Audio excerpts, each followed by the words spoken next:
하나님 아버지, 이제 사순절 기간을 통하여 우리 손을 예수님의 손 위에 포개 놓고 함께 못이 박히는 고통을 우리가 마음속으로 감당하며 예수 그리스도에게 다시 한번 감사할 수 있는 귀한 사순절 기간이 되게 허락해 주시옵소서. 우리가 금식을 하며 힘들 때 예수님께서 40일 동안 광야에서 먹을 것도 드시지 않았을 뿐만 아니라 물도 한 모금도 마시지 않고 40일 동안을 지낸 것을 기억하며 그러한 고통에 비교하면 우리의 한 끼 금식하는 고통은 비교할 수 없다는 것을 다시 한번 깨닫고 주님께 감사하는 시간 될 수 있게 허락해 주시옵소서. 그리하여 예수님이 부활하시는 날 우리도 함께 부활할 수 있게 허락해 주시옵소서. 오늘 말씀을 전할 때 모든 성도들에게 깨닫는 영을 허락하사 말씀을 듣고 마음속에 새겨 우리 삶으로 함께 나타날 수 있게 허락해 주시옵소서. 감사하며 예수님 받들어 기도드렸사옵나이다. 아멘. 오늘 말씀에서 예수님께서 제자들을 택하고 계십니다. 제자를 택하고 계십니다.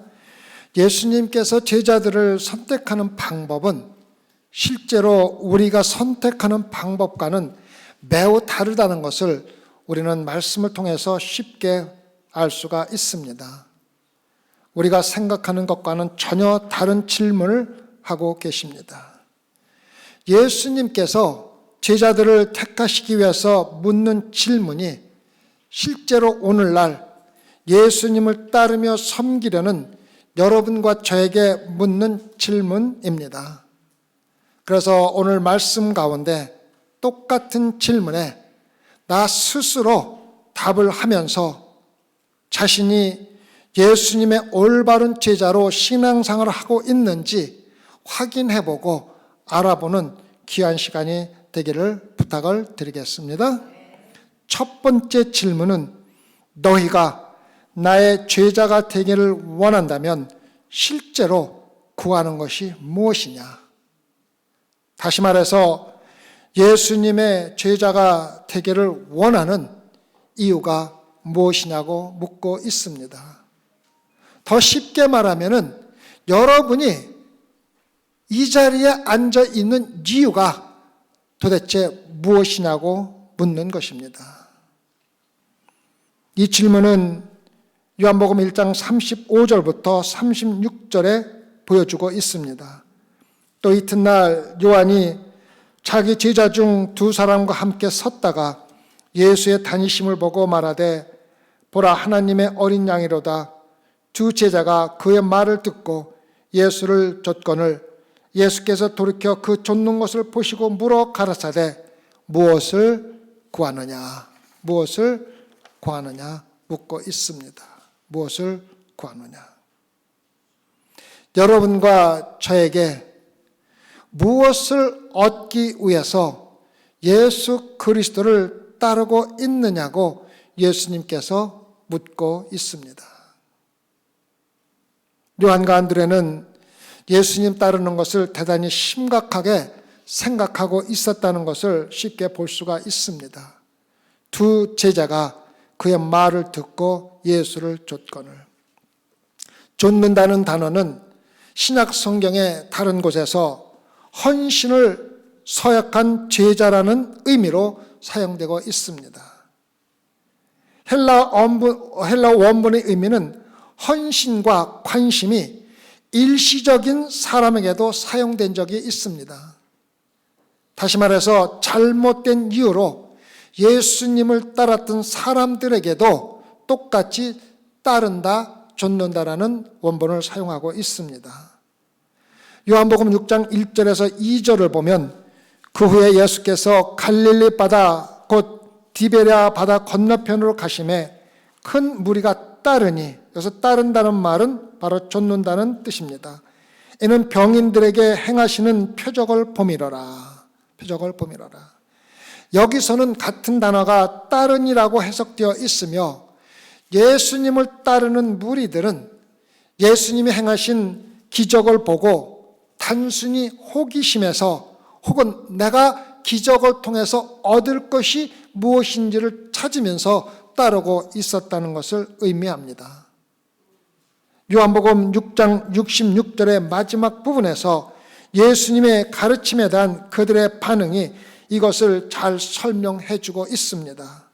이러므로 제자 중에 많이 물러가고 다시 그와 함께 다니지 아니하니라. 잘못된 이유로 예수님을 따랐던 제자들은 결국 다 떠나 버렸다는 의미입니다. 요한복음 1장에서 예수님은 안드레와 요한이 자신을 따르는 것을 보시고 참된 제자의 첫 번째 질문을 하신 것입니다. 네가 나에게 진정으로 원하는 것이 무엇이냐? 지위와 권력을 찾는 야심찬 기회주의인가? 민족주의며 로마를 정복할 군대 장관을 찾고 있는가? 아니면 기적을 통해서 먹을 것과 병 고침을 찾아서 나를 따르는가? 성도 여러분, 우리는 지금 같은 질문을 해볼 필요가 있습니다. 여러분은 왜 예수님을 따르고 있습니까? 지옥에 가기 싫어서인가요? 행복과 위안을 찾고 있습니까? 물질적인 축복을 추구하기 때문입니까? 아니면 사업에 도움이 되기 때문입니까? 제자가 되고자 하는 모든 사람에게 단순히 예수 그리스도를 따르는 것만으로는 충분하지 않다는 것을 여러분과 저에게 오늘 가르쳐 주고 있습니다. 올바른 동기와 올바른 이유로 예수 그리스도를 따르지 않으면 따르는 그 자체는 아무런 의미가 없다는 것입니다. 우리 자신의 목적을 위해 그리스도를 따르는 것은 실제로 우리의 필요를 채우고 우리의 뜻을 행하기 위해서 도리어 예수 그리스도에게 우리를 내 뜻을 따르라고 요구하는 것과 조금도 다르지 않다는 것입니다. H.A. 아이런사이드 목사님은 다음과 같이 말했습니다. 많은 사람들이 예수님께 오는 것은 자신이 예수님으로부터 어떠한 유익을 얻기 원하기 때문입니다. 어떤 사람들은 육체적인 편안함을 기대하며 옵니다. 차라리 어떤 사람이 나에게 와서 나는 내 영혼이 걱정되는 것이 아니라 내 육체가 많이 걱정됩니다라고 솔직하게 말했으면 좋겠습니다. 그런 솔직한 사람을 위해 내가 할 수 있는 일을 하면 기쁘지만 영적인 것에 관심이 있다고 고백을 하면서도 실제로는 일시적인 편안함만 추구하는 사람들이 오는 것은 정말 마음이 아픕니다라고 기록했습니다. 실제로는 분명히 세상 것들을 추구하는 삶을 살고 있으면서도 말로는 영적인 것을 추구하는 신앙생활을 하고 있다고 고백하는 사람들이 너무 많다는 것입니다. 여러분은 영적인 것에 관심이 있다고 고백하고 고백한 그대로 실제로 영적인 것을 위해서 살아가고 있습니까? 예수님은 여러분과 저에게 묻습니다. 네가 나의 제자 되기를 원하느냐? 그 이유가 도대체 무엇이냐? 여러분의 대답은 무엇입니까? 요한복음 1장 38절에서 39절에서 안드레와 요한의 대답을 볼 수 있습니다. 예수께서 돌이켜 그 쫓는 것을 보시고 물어 가라사대 무엇을 구하느냐? 가로되 랍비여 어디 계시오니까 하니 랍비는 번역하면 선생이라. 예수께서 가라사대 와 보라. 그러므로 저희가 가서 계신 데를 보고 그날 함께 거하니 때가 제 10시쯤 되었더라.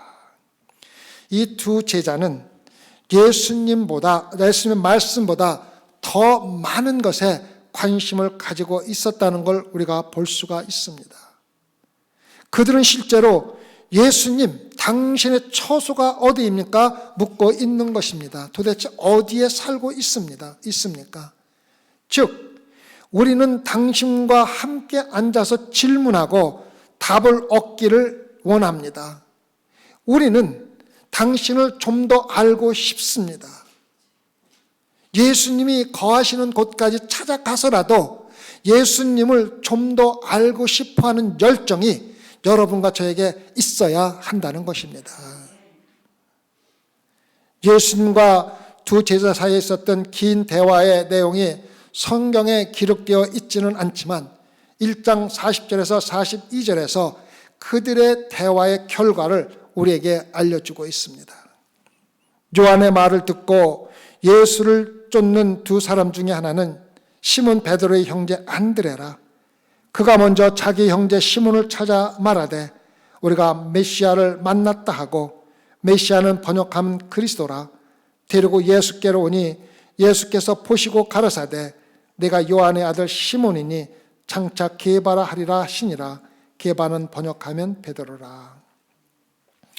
예수님의 말씀을 들은 결과는 나 자신이 먼저 구세주를 만나고 다른 사람들을 예수 그리스도께 데리고 오는 것입니다. 여러분과 제가 하나님의 말씀을 들을 때 반드시 구세주를 만날 수가 있으며, 구세주를 만난 사람들은 반드시 다른 사람들을 자신이 만난 구세주에게 데리고 오는 것이 당연하다는 것입니다. 안드레는 항상 예수님을 다른 사람들에게 소개하는 사람으로 성경에 기록되어 있습니다. 성경에 안드레는 3번 기록되어 있는데 3번 모두 누군가를 예수님께 데려오는 안드레의 복음 전도에 대해서 기록되어 있습니다. 안드레는 예수님을 부른 첫 번째 제자였지만 가장 중요한 제자는 아니었습니다. 안드레는 예수님의 제자 중 가장 가까운 제자로 포함되어 있지 않았습니다. 어떤 사람들은 자기가 중요한 역할을 맡아야만 다른 사람들과 함께 일을 하겠다고 하지만 안드레는 그렇게 하지 않고 예수 그리스도를 따르는 데만 집중했다는 것입니다. 안드레는 단순히 메시아를 찾았다는 사실에 너무 흥분하여 우리가 메시아를 만났다 소리치며 즉시로 다른 사람들에게 전한 것입니다. 만났다에 해당하는 헬라어 단어는 숨겨진 보물을 찾았다는 의미와 같이 사용이 됩니다. 그래서 안드레가 예수님을 만났다는 것은 정말로 예수님 안에 숨겨있던 귀중한 보물을 찾았다는 의미로 사용한 것입니다. 안드레는 예수님을 만난 것이 실제로 보물을 찾은 것 같이 흥분했으며 형제인 시몬에게 찾아가 똑같은 복음을 가르쳐 준 것입니다. 여러분이 예수 그리스도를 발견하고 믿는 것이 가장 소중하다고 생각하면 할수록 예수님을 다른 사람들과 나누는 일에 더 높은 우선순위를 갖는다는 사실을 생각해 본 적이 있습니까? 여러분이 예수님을 중요하게 여기지 않는다면 예수님을 다른 사람들과 나눌 가치가 있다고 전혀 여기지 않을 것입니다.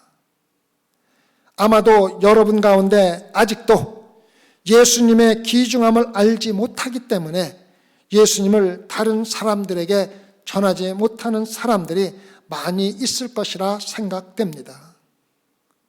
안드레와 같이 예수님의 가치를 발견한 사람들은 예수 그리스도를 절대로 혼자만 간직할 수가 없다는 것을 알으라고 말하는 것입니다. 우리가 예수 그리스도를 따르는 이유는 구세주를 만나 예수 그리스도 안에 숨겨있던 귀중한 보물의 가치를 깨닫고 발견한 보물인 예수 그리스도를 다른 사람들에게 전하는 것입니다. 두 번째 질문은, 여러분은 진심으로, 근본적으로, 그리고 극적으로 자신이 변화하기를 원하십니까? 요한복음 1장 42절에 안드레가 시몬 베드로를 데리고 예수께로 오니 예수께서 보시고 가라사대 내가 요한의 아들 시몬이니 장차 게바라 하리라 하시니라. 게바는 번역하면 베드로라. 여기서 보시고로 번역된 단어는 예수님께서 의도적으로 시몬을 꿰뚫어 보는 것을 의미합니다. 예수님은 시몬을 단순히 눈으로 보았을 뿐만 아니라 시몬의 마음을 꿰뚫어 보았다는 것입니다. 신적인 통찰을 가지고 사람과 사물을 보는 것을 말합니다. 지금도 주님은 그러한 영적인 통찰력으로 여러분과 저를 보고 계시며 우리 자신보다도 우리를 더 잘 알고 계신 분이 바로 하나님이십니다. 시몬을 꿰뚫어 보신 주님은 권능을 가지고 내가 내 이름을 바꾸겠다고 말씀하셨습니다. 몇 번 말씀드렸지만 이 당시의 이름은 그 사람의 성품이나 본성을 나타내 주는 것이라고 말씀을 드렸습니다. 그래서 예수님은 내가 너의 이름을 바꾸겠다는 말은 내가 너의 성품과 본성을 완전히 바꾸어 주겠다고 말씀하시는 것입니다.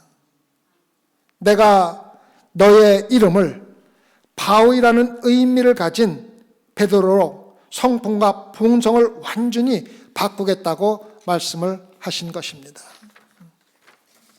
주님은 베드로의 이름을 바꾸어 주심으로 조약돌보다도 못한 의지로 주님을 3번이나 부인했던 시몬의 참 모습을 이때 이미 알고 계셨으며 그를 반석으로 만들어 가시겠다는 주님의 뜻을 보여주신 것입니다. 예수님은 베드로에게 강하고 흔들리지 않고 일관성 있는 사람으로 만들어 가겠다는 주님의 뜻을 분명히 보여주신 것입니다. 베드로는 대단히 감정적인 사람이었습니다. 생각하기 전에 말을 먼저 하고 즉시로 행동하는 사람이었습니다. 성질이 급하고 일관성 없이 행동하는 사람이었습니다. 따라서 질문은 시몬이 예수님의 제자가 되기를 원했습니까가 아니라 진짜 질문은 베드로가 정말로 근본적으로 변하기를 원했습니까라는 질문입니다. 우리 가운데 예수님을 따르면서도 근본적으로 변하지 않고 자신의 개성과 말과 행동이 일치하지 않는 것에 대하여 끊임없이 변명을 하면서 신앙생활을 하는 사람들이 많다는 것입니다. 예수 그리스도는 여러분과 저에게 변명할 기회를 주지 않으시며 우리의 어떠한 변명도 절대로 받아들이지 않으십니다. 예수님은 우리가 근본적으로 변하기를 원하시고 근본적으로 변화시키는 훈련을 여러분과 저에게 끊임없이 하고 계시다는 것입니다. 여러분이 예수 그리스도를 따른다면 자신이 가지고 있는 본질과 개성을 이용하여 사랑, 회락, 화평, 오래 참음, 자비, 양선, 충성, 온유, 절제에 성령의 열매를 맺으며 성령의 지배를 받는 성도로 하나님께서 변화시킬 것을 기대하며 하나님의 훈육에 반드시 순종해야 한다는 것입니다. 어떤 사람이 세계적으로 유명한 조각가인 미켈란젤로가 연장으로 아무 모양도 없는 커다란 돌 조각을 깎고 있는 것을 보았습니다. 그는 조각가에게 무엇을 하고 있는지 물었습니다. 미켈란젤로는 이 대리석에 갇혀 있는 천사를 풀어주고 있습니다라고 대답했습니다. 예수님은 커다란 돌조각에 불과한 여러분과 저의 삶 속에서 예수 그리스도의 성품을 닮은 아름다운 성도의 형상을 지금 만들어내고 있다는 것입니다. 베드로가 예수님을 따르면서 실제 근본적으로 변한 적이 있습니까?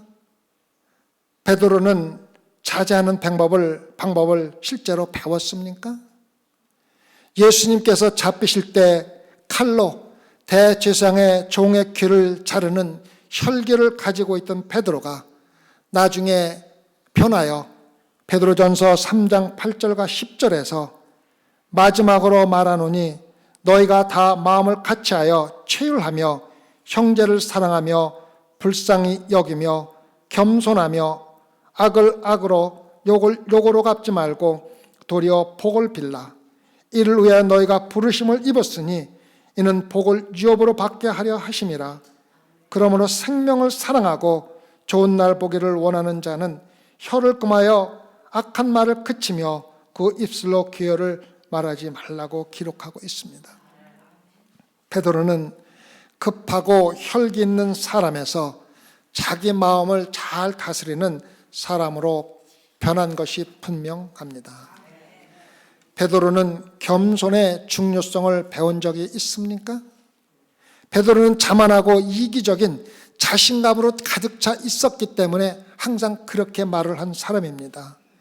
마태복음 26장 33절에서 베드로는 분명히 확신으로 가득 차 있었으며 다음과 같이 고백했습니다. 다 주를 버릴지라도 나는 언제든지 버리지 않겠나이다. 나중에 베드로전서 5장 56절에서 베드로는 젊은 자들아 이와 같이 장로들에게 순복하고 다 서로 겸손으로 허리를 동이라. 하나님이 교만한 자를 대적하시되 겸손한 자들에게는 은혜를 주시느니라.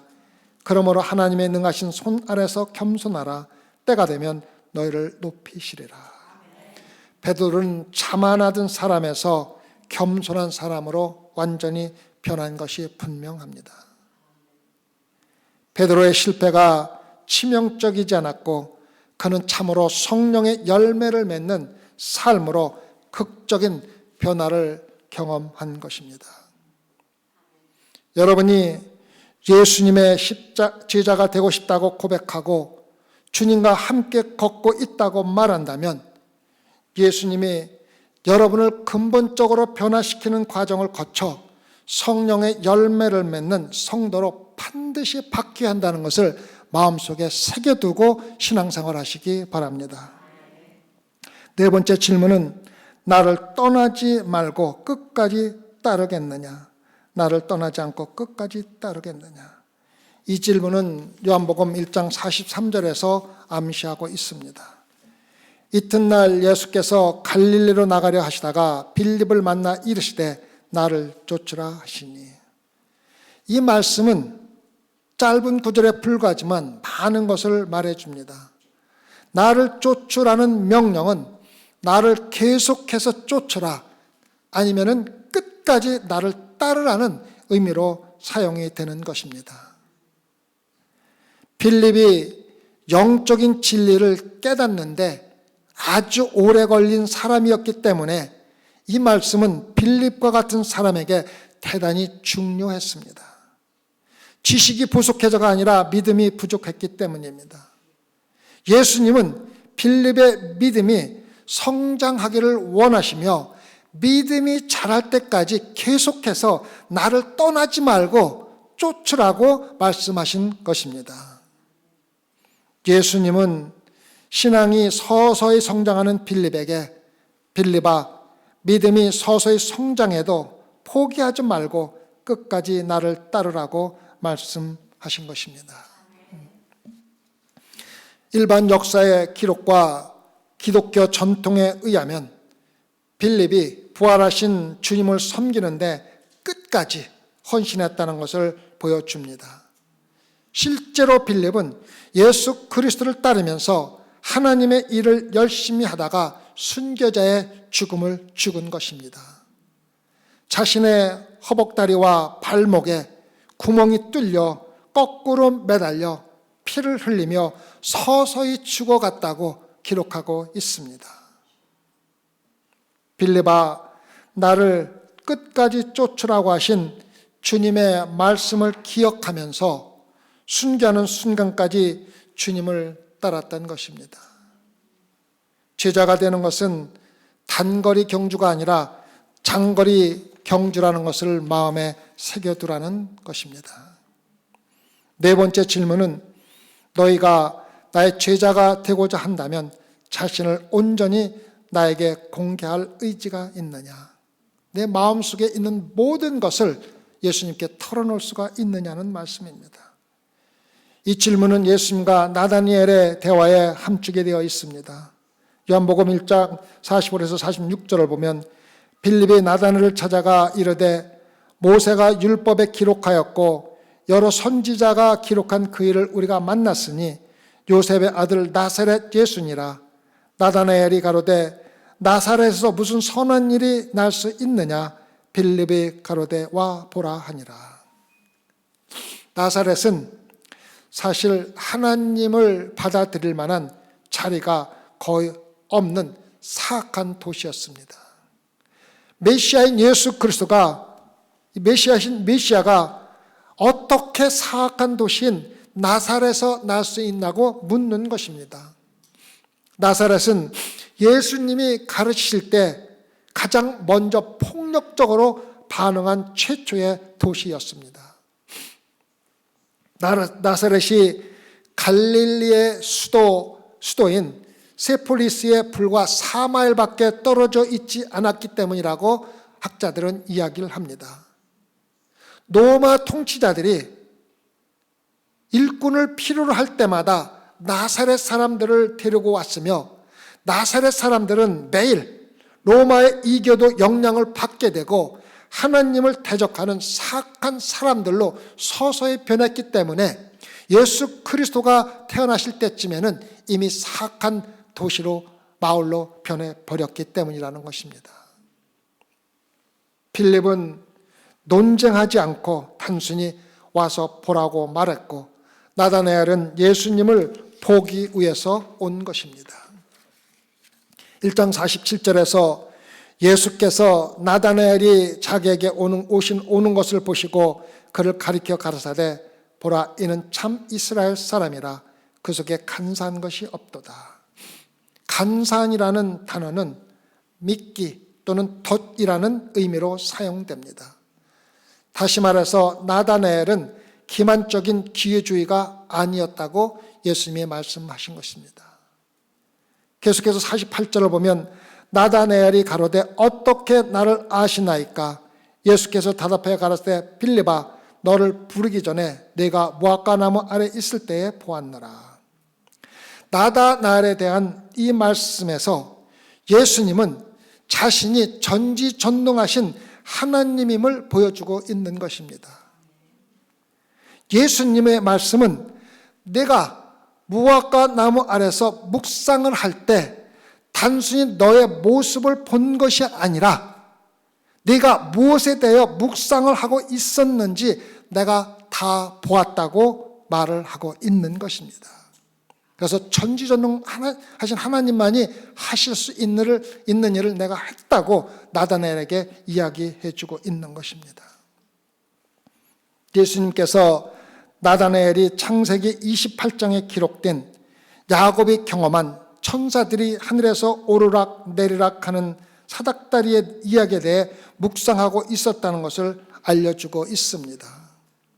1장 47절은 이스라엘에 대해 언급하고 있습니다. 야곱의 이름은 나중에 이스라엘로 바뀌었고 그는 매우 기만적이고 기회적인 사람이었다는 것을 우리는 잘 알고 있습니다. 그리고 51절에서 예수님은 야곱의 사닥다리를 언급하시면서 말씀하셨습니다. 또 가라사대 진실로 진실로 너에게 이르노니 하늘이 열리고 하나님의 사자들이 인자 위에 오르락 내리락 하는 것을 보리라 하시니라. 예수님은 나다나엘에게 네가 어디 있는지, 내가 무슨 생각을 하는지 다 내가 알고 있다고 말씀하신 것입니다. 또한 예수님은 야곱의 사닥다리보다 더 많은 것을 자신을 통해서 계시할 것을 또한 말씀해 주셨습니다. 나다나엘은 예수님의 말씀과 자신이 묵상했던 내용이 일치하는 것을 깨닫고 요한복음 1장 49절에서 랍비여 당신은 하나님의 아들이시여 당신은 이스라엘의 왕이로소이다 고백한 것입니다. 소망교회 성도 여러분, 예수 그리스도께서 여러분의 내면의 비밀을 일일이 알고 계시다는 사실이 여러분을 기쁘게 합니까? 아니면 두렵게 합니까? 오늘 여러분이 어디에 있든 무엇을 하든 어떠한 생각을 가지고 있든 예수님께서 여러분을 보고 계십니다. 좋은 예수님의 제자는 주님께서 자신의 마음 구석까지 보실 수 있다는 사실에 기뻐하는 사람들입니다. 왜? 항상 주님을 사랑하는 마음을 가지고 있기 때문에 하나님께서 내 마음을 감찰하고 보실 수 있다면 얼마나 더 기쁜 일입니까? 참된 예수님의 제자는 생각과 행동이 항상 일치하므로 숨길 것이 없는 사람들입니다. 사랑하는 소망교회 성도 여러분, 여러분은 예수 그리스도의 진정한 제자가 되기를 원하십니까? 그렇다면 다음 질문에 스스로 답을 찾아보시기 바랍니다. 나는 올바른 동기와 이유로 기꺼이 예수님을 따를 의지가 있는가? 나는 예수님을 믿으면서 근본적으로 그리고 극적으로 변화할 뜻이 있는가? 나는 기꺼이 예수님을 오랫동안 실제로 죽는 날까지 따를 의지가 있는가? 나는 기꺼이 나 자신의 모든 것들, 심지어는 내 안에 있는 모든 비밀까지도 예수 그리스도께 온전히 공개할 뜻이 있는가? 단순히 교회를 다니는 것만으로는 구원을 얻을 수가 없습니다. 단순히 예수님을 따르는 것만으로도 구원에 이르는데 충분하지 않습니다. 올바른 이유를 가지고 예수님을 따르며 극적으로 완전히 거듭나는 경험을 하고 죽는 날까지 포기하지 않고 따르며 조금도 주저하지 않고 자신의 모든 것을 주님께 보여주어도 부끄럽지 않은 제자가 되어야 참된 구원의 확신을 가질 수가 있습니다. 이 진리를 마음에 새기고 소망교회 성도 모두 한 사람도 빠짐없이 참된 예수 그리스도의 제자가 되기를 진심으로 기원합니다. 기도하십시다. 오늘 여기 모인 성도들 마음속에 있는 모든 것을 주님께 보여드린다 하더라도 부끄러움이 없습니까? 나는 예수 그리스도를 믿고 따른다 하면서 언젠가 한번 극적으로 전적으로 변한 경험을 한 적이 있습니까? 내가 예수 그리스도를 따르면서 무엇을 구하고 있습니까? 세상의 것에 관심을 가지고 있습니까? 아니면 전적으로 영적인 것만을 찾고 간구하며 따르고 있습니까? 또한 시시때때로 마음을 변화시켜 하고 싶을 때는 하고 하기 싫을 때는 안 하고 더 힘들면 그만두는 그러한 변화 많은 감정적인 신앙생활을 하고 있지는 않습니까? 주님, 우리 마음을 감찰하사 모든 것이 주님 보시기에 아름다운 소망교회 성도들이 되도록 축복하여 주시옵소서. 감사하며 예수님 받들어 기도드렸사옵나이다. 아멘.